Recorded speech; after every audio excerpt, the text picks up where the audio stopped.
नमस्कार, मैं विजय शंकर पांडे। आज आप लोगों को जैन धर्म के विषय में जैन धर्म से अवगत कराएंगे। तो आप देखेंगे जैन धर्म।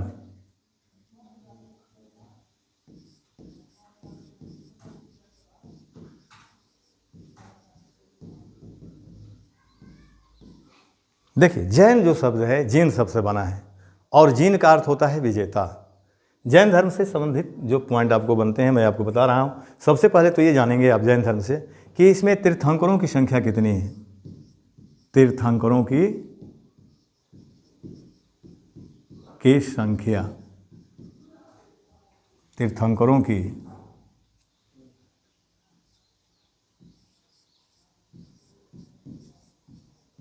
संख्या 24 है। यानी जैन धर्म में तीर्थंकरों की संख्या कितनी है? 24। पहला तीर्थंकर का नाम ऋषभदेव है और ऋषभदेव को आदिनाथ के नाम से भी जाना जाता है। और ऋषभदेव का जो प्रतीक चिन्ह है बैल है, वृषभ है। और उनका जन्म कहाँ हुआ था? अयोध्या में हुआ था। ऋषभदेव का जन्म कहाँ हुआ था? अयोध्या में हुआ था। और वे इक्ष्वाकु वंश के थे और उन्हें ज्ञान प्रयागराज में मिला था। उन्हें ज्ञान की प्राप्ति कहाँ मिली थी? प्रयागराज। और उनके पुत्र का नाम भरत मिलता है। तो इसमें पहला तीर्थंकर लिख लेंगे। पहला तीर्थंकर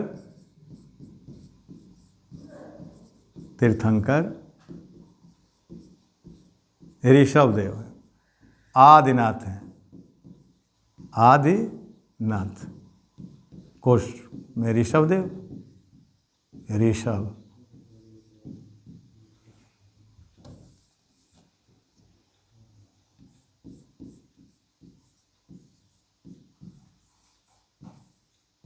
ऋषभदेव या आदिनाथ। अब इनके विषय में आप जानेंगे, ऋषभदेव के विषय में जानेंगे। तो इनका जन्म कहाँ हुआ था? अयोध्या में। अयोध्या।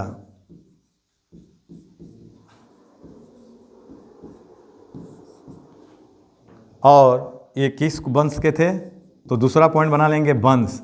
इक्ष्वाकु वंश के थे। इक्ष्वाकु। ये किस वंश के थे? इक्ष्वाकु वंश के थे। इनका प्रतीक चिन्ह क्या था? बैल था। वृषभ जिसको कहते हैं, प्रतीक क्या था? वृषभ।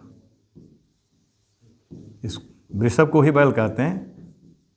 और ज्ञान इनको कहाँ मिला था? ज्ञान प्रयागराज में मिला था। प्रयागराज। और ये जैन धर्म के संस्थापक माने जाते हैं। उन्हें जैन धर्म का संस्थापक माना जाता है।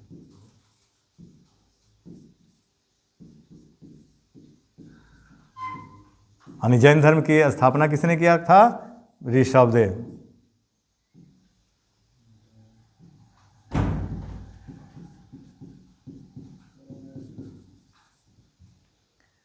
तो 24 तीर्थंकरों में पहला तीर्थंकर का नाम ऋषभदेव, जिन्हें आदिनाथ के नाम से भी जाना गया है। उनका जन्म अयोध्या में हुआ था और इक्ष्वाकु वंश के थे। प्रतीक उनका वृषभ बैल था। ज्ञान जो मिला था उनको प्रयागराज में मिला था और उन्हें जैन धर्म का संस्थापक भी माना जाता है। इनके पुत्र का नाम भरत मिलता है। पुत्र का नाम क्या मिलता है? भरत। कुछ इतिहासकारों ने यह माना है कि ऋषभदेव के पुत्र भरत के नाम पर ही इस देश का नाम भारतवर्ष पड़ा था। अब 23वें तीर्थंकर जो थे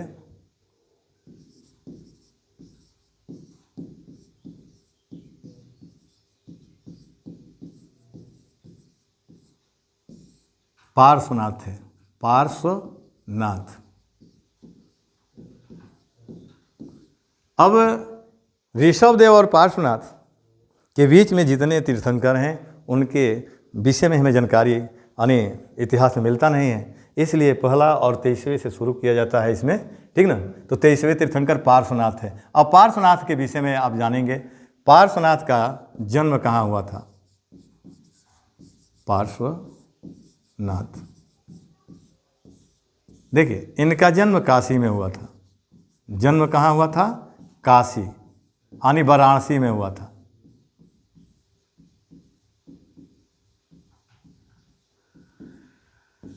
इनके पिता का नाम अश्वसेन था। पिता का नाम क्या था? अश्वसेन। ये काशी नरेश थे। अश्वसेन ये कौन थे? काशी के राजा थे, काशी नरेश। इन्हें ज्ञान की प्राप्ति कहाँ मिली थी? ज्ञान कहाँ मिला पार्श्वनाथ को? तो समेध पर्वत पर 100 वर्ष की अवस्था में, यानी पार्श्वनाथ को ज्ञान जो है 100 वर्ष की अवस्था में समेध पर्वत पर मिला था। तो लिख लेंगे ज्ञान 100 वर्ष की अवस्था में, 100 वर्ष की अवस्था में समेध पर्वत पर, समेध पर्वत पर। और इनका जो जैन धर्म का देन है, यानी इन्होंने क्या दिया जैन धर्म को? इन्होंने क्या दिया? तो 4 अणव्रत से ध्यान दिया था। तो यहाँ लिख लेंगे इन्होंने जैन धर्म को, इन्होंने जैन धर्म को 4 अणुव्रत से ध्यान दिया। धर्म को 4 अणुव्रत से ध्यान दिया। और 4 अणुव्रत सिद्धांत क्या है? तो सत्य है, सत्य, अहिंसा, अपरिग्रह, सत्य, अहिंसा, अपरिग्रह, अपरिग्रह और अस्तेय।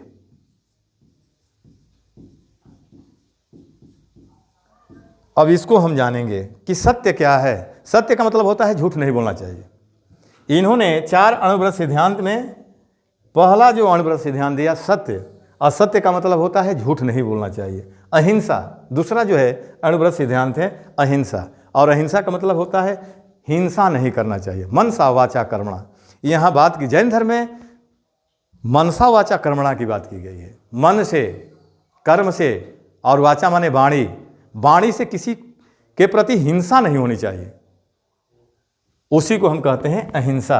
अहिंसा का मतलब होता है हिंसा नहीं करना चाहिए, मन से, वाणी से, कर्म से। तीसरा जो है अपरिग्रह है। अपरिग्रह का मतलब होता है आवश्यकता से अधिक संपत्ति अपने पास नहीं रखना चाहिए, आवश्यकता से अधिक संपत्ति अपने पास नहीं रखना चाहिए। और अस्तेय का मतलब होता है चोरी नहीं करना चाहिए। तो ये जो पार्श्वनाथ जी हैं उन्होंने ये 4 अणुव्रत से ध्यान दिया, ठीक ना। इनका प्रतीक चिन्ह है सर्पफणी। इनका प्रतीक चिन्ह क्या है? प्रतीक चिन्ह सर्पफणी है, सर्पफणी। तो ये आपका जो है कि नहीं, पहले तीर्थंकर हो गए, उसके बाद 23वें तीर्थंकर हो गए। अब देखेंगे 24वें तीर्थंकर पार्श्वनाथ।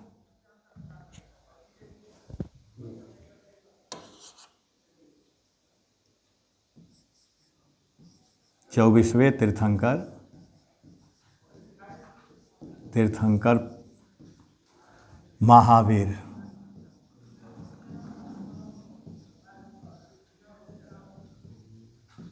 देखिए इसके भी, इनके विषय में जानेंगे आप। महावीर का जन्म 540 ईसा पूर्व में कुंड ग्राम में हुआ था। वैशाली के कुंड ग्राम में 540 ईसा पूर्व में इनका जन्म हुआ था। इनकी माता का नाम त्रिशला और पिता का नाम सिद्धार्थ मिलता है, और ये ज्ञात्री कुल के थे। इनका बचपन का नाम वर्धमान मिलता है, और बौद्ध ग्रंथों में महावीर का नाम निगंठनाथ पुत मिलता है। बौद्ध ग्रंथों में इनका नाम क्या मिलता है? निगंठनाथ पुत। इनका बचपन का नाम क्या है? वर्धमान, और इन्हें महावीर के भी नाम से जाना जाता है। तो 24वें तीर्थंकर जैन धर्म के कौन है? महावीर। अब इन्हें ज्ञान की प्राप्ति, या इनकी पत्नी का नाम पहले जानिए। इनकी पत्नी का नाम यशोदा था। इनकी पत्नी का नाम क्या था? यशोदा। और पुत्री का नाम ओणजिया या प्रियदर्शना मिलता है। और अपनी पुत्री प्रियदर्शना या ओणजिया का विवाह इन्होंने जमाली से कर दिया था, जो बाद में चल करके क्रियाक्रमाण सिद्धांत को लेकर के जमाल और महावीर के बीच विवाद उत्पन्न हो गया, जबकि जमाल ही इनका प्रथम अनुयायी है। लेकिन विवाद होने के बाद वो जैन धर्म से अलग हो गया, ठीक ना। तो आपका ये इनका विवाह आपका यशोदा के साथ हुआ। इनकी पुत्री का नाम प्रियदर्शना यौड़जिया मिलता है और दामाद का नाम इनका जमाली मिलता है। महावीर गृह त्याग 30 वर्ष की अवस्था में किए थे और 12 वर्षों के कठोर तपस्या के उपरांत, यानी उन्होंने 12 वर्षों तक कठोर तपस्या किया। उसके पश्चात उन्हें जुम्भिक ग्राम में ऋजुपालिका नदी के किनारे साल वृक्ष के नीचे उन्हें ज्ञान की प्राप्ति हुई थी। यानी महावीर को ज्ञान कहाँ मिला था? ऋजुपालिका नदी के किनारे। ऋजुपालिका नदी कहाँ है? जुम्भिक ग्राम में है। यानी जुम्भिक ग्राम में ऋजुपालिका नदी के किनारे साल वृक्ष के नीचे इन्हें ज्ञान की प्राप्ति हुई। कई वर्षों के कठोर तपस्या के उपरांत, 12 वर्षों के कठोर तपस्या के उपरांत, और 42 वर्ष की अवस्था में इन्हें ज्ञान मिला था। क्योंकि 30 वर्ष की अवस्था में इन्होंने गृह त्याग किया और 12 वर्ष तपस्या किया। 30 12 42 हो गया। ये प्रश्न बनता है कि किस अवस्था में महावीर को ज्ञान की प्राप्ति हुई। यानी महावीर को किस अवस्था में ज्ञान की प्राप्ति हुई? 42, 48 ऐसे करके 4 विकल्प बन जाएगा। तो उसमें आप जानते रहेंगे तो 42 वर्ष लगा देंगे आंसर। किस अवस्था में उन्होंने गृह त्याग किया? तो 30। वही महात्मा बोध 29 वर्ष की अवस्था में, और ज्ञान उनको 35 वर्ष की अवस्था में। उन्होंने 6 वर्षों तक कठोर तपस्या किया था और इन्होंने 12 वर्षों तक कठोर तपस्या किया था। ठीक ना? अब देखेंगे कि ज्ञान जब इनको मिला तो इनको जीन कहा गया, अरहत कहा गया, निग्रंथ कहा गया। अरहत का मतलब होता है पूज्य, निग्रंथ का मतलब होता है बंधन रहित, किसी प्रकार का बंधन नहीं है, वो बंधन से मुक्त हो गए हैं। ठीक ना? और जीन का मतलब होता है विजेता। ऐसा माना गया कि इन्होंने ये अपने इंद्रियों को जीत लिए हैं। इनका निधन 467 ईसा पूर्व में मल्लों की राजधानी पावा में हो गई। इनका प्रतीक चिन्ह सिंह था। इनका प्रतीक चिन्ह क्या था? सिंह। तो हम पॉइंट दे करके इसको समझेंगे। पहला पॉइंट देखेंगे, वास्तविक संस्थापक। जैन धर्म के वास्तविक संस्थापक माने जाते हैं। जैन धर्म के वास्तविक संस्थापक थे, माने जाते हैं। वास्तविक संस्थापक माने जाते हैं।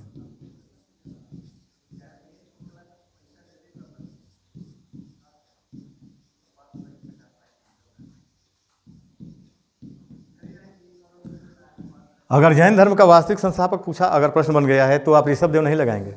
वास्तविक संस्थापक महावीर आप विकल्प में लगाएंगे। अगर स्थापना पूछता है कि जैन धर्म की स्थापना किसने किया है तो ऋषभ देव हो जाएगा। लेकिन वास्तविक संस्थापक, जैन धर्म के वास्तविक संस्थापक कौन है? आंसर महावीर होगा।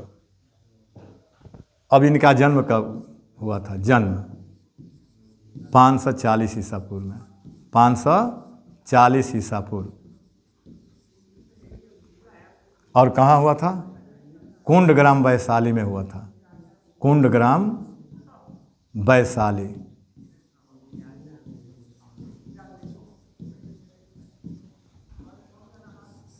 यानी माता का नाम त्रिशला। इनकी माता का नाम क्या था? त्रिशला था। त्रिशला लिच्छवी राजकुमारी थी और ये लिच्छवी थी। लिच्छवी ये भी जानते रहिएगा।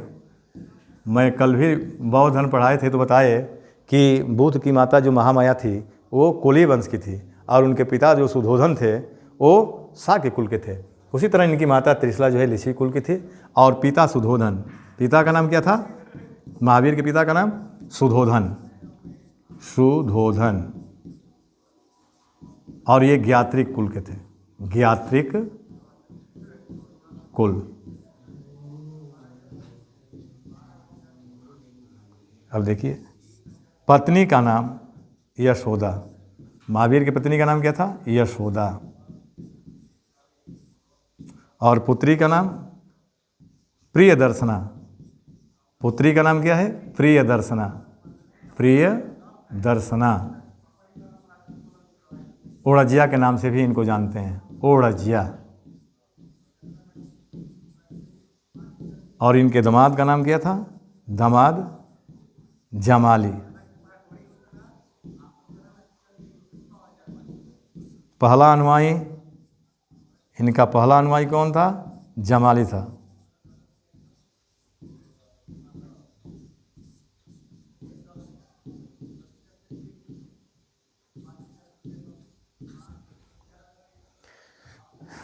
गृह त्याग इन्होंने कब किया था? महावीर गृह त्याग कब किए थे? गृह त्याग, तो गृह त्याग 30 वर्ष की अवस्था में, 30 वर्ष की अवस्था में।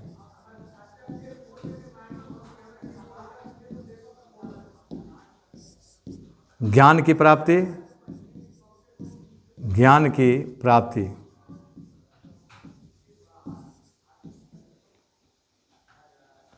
12 वर्षों के कठोर तपस्या के उपरांत, 12 वर्षों के कठोर तपस्या के उपरांत,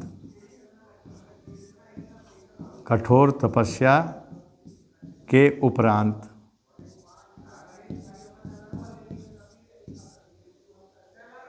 42 वर्ष की अवस्था में, 42 वर्ष की अवस्था में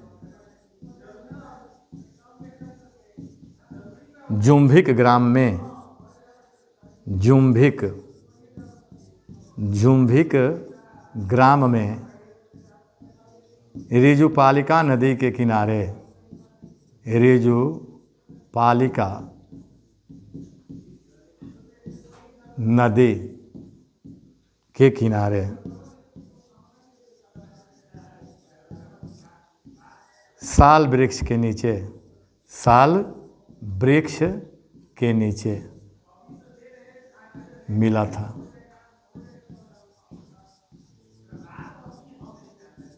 देखिए इसमें 2 पॉइंट है।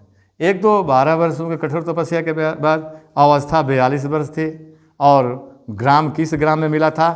तो जुम्भी ग्राम में मिला था। नदी अगर पूछता है तो ऋजुपालिका नदी के किनारे मिला था। अगर वृक्ष पूछता है तो साल वृक्ष के नीचे। इन्हें साल वृक्ष के नीचे ज्ञान की प्राप्ति हुई, और ज्ञान जब मिला तो इन्हें जीन कहा गया। ज्ञान के बाद, ज्ञान प्राप्ति के बाद महावीर को अन्य नामों से जाना गया। महावीर को अन्य नामों से जाना गया।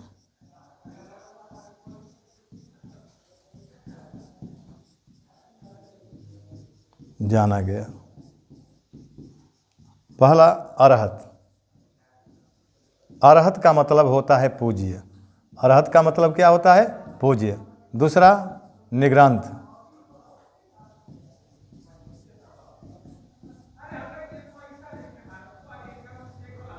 निग्रंथ, इसका मतलब होता है बंधन रहित, किसी प्रकार का बंधन नहीं रह गया है, बंधन रहित। और तीसरा जीन, इनको जीन भी कहा गया। जीन का मतलब होता है विजेता। जीन का मतलब क्या होता है? विजेता होता है।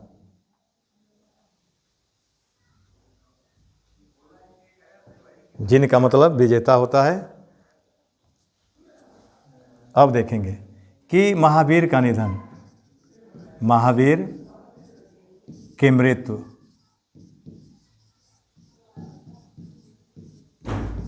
468 ईसा पूर्व में हुई थी। कब हुई थी? 468 ईसा पूर्व। और कहाँ हुई थी? मलों की राजधानी पावा में हुई थी, यानी पावा में। क्योंकि जब महाजनपद पढ़ेंगे आप तो मलों की दो राजधानियाँ थीं, एक कुशिनारा और एक पावा। दूसरी राजधानी पावा थी। तो कुशिनारा में बुद्ध मरे थे, और जो दूसरी राजधानी पावा थी वहाँ महावीर का निधन हुआ था। ठीक। अब आइए जैन धर्म की रचनाएं या जैन धर्म के साहित्य, या 1-2 पॉइंट और शेष बच रहा है, उसको भी जान लीजिए। जैसे मान लीजिए प्रश्न कभी कभी मिलता है कि महावीर का बचपन का नाम क्या था? वर्धमान था। उनको बौद्ध ग्रंथों में किस नाम से जाना गया? तो निगंठनाथपूत के नाम से, यानी उनका नाम मिलता है निगंठनाथपूत। तो महावीर का अगर नोट यहाँ करके देख लेंगे आप, नोट में 1-2 पॉइंट जो शेष पहले छूटा है उसको देख लेंगे। महावीर का बचपन का नाम वर्धमान मिलता है। महावीर के बचपन का नाम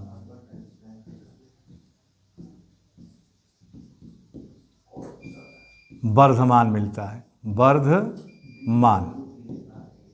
और बौद्ध ग्रंथों में इनका नाम बौद्ध ग्रंथों में नाम निगंठनाथपुत मिलता है। निगंठनाथपुत।